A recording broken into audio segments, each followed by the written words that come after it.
ఈసారి రాజమండ్రిలో గోదావరి పుష్కరాలు మామూలుగా ఉండేటట్టు లేవు కదా. ఎందుకంట్రా డిప్యూటీ సీఎం పవన్ సారే దగ్గరుండి ఏర్పాట్లన్నీ చూసుకుంటుండు పోర్రి.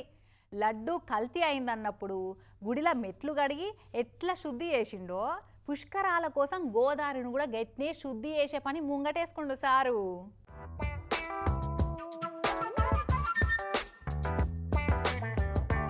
గోదావరి ఊపిరి పీల్చుకుంటున్నది ఇప్పుడు.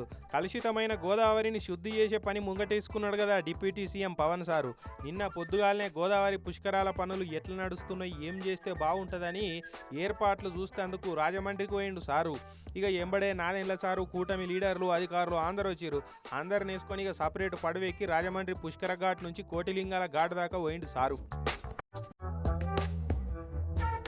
ఇక ముందే ప్రకృతి ప్రేమికుడాయే. ఆ గోదాట్ల నీళ్లు, పడవలు, పచ్చని చెట్ల అందాలు కనబడుతుంటే ఇక ఫోన్లో ఛార్జింగ్ కొడిచేదాకా పట్ట ఫోటోలు కొడుతూనే ఉన్నాడు.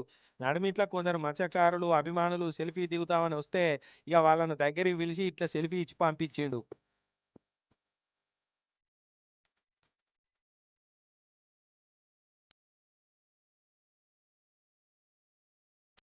ఇక పడవ నడిపేటాయన దగ్గర నుంచి అధికారుల దాకా అడిగిన వాళ్ళందరికీ ఇక సెల్ఫీలు ఇస్తూనే ఉన్నాడు. సార్ని అందరు ఫోటోలు తీసుకుంటే సారే అందరి ఫోటోలు తీసుకుంటున్నాడు చూడురి.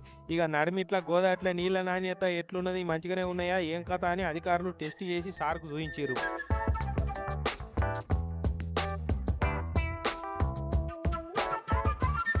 ఇక ఒడ్డుకు పోయినాక ఆఫీస్లో మీటింగ్ పెట్టి పుష్కరాల లోపట గోదావరి అంతా శుద్ధి అయిపోవాలి.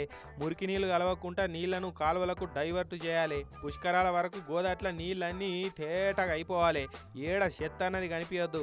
ఎన్ని పైసలైనా ఖర్చు పెడదాం కానీ ఏర్పాట్లు అయితే మాత్రం అదిరిపోవాలి. పుష్కరాలు ఇట్టు చేయాలని మీటింగ్ పెట్టి చెప్పుకొచ్చిండు సారు. మన జీవనదులు కాలుష్యం కాకుండా భవిష్యత్తు తరాలు ఆరోగ్యంగా ఉండాలన్న సదుద్దేశంతో దీనికి ఈ రోజున రాజమండ్రిలో శ్రీకారం చుట్టాం.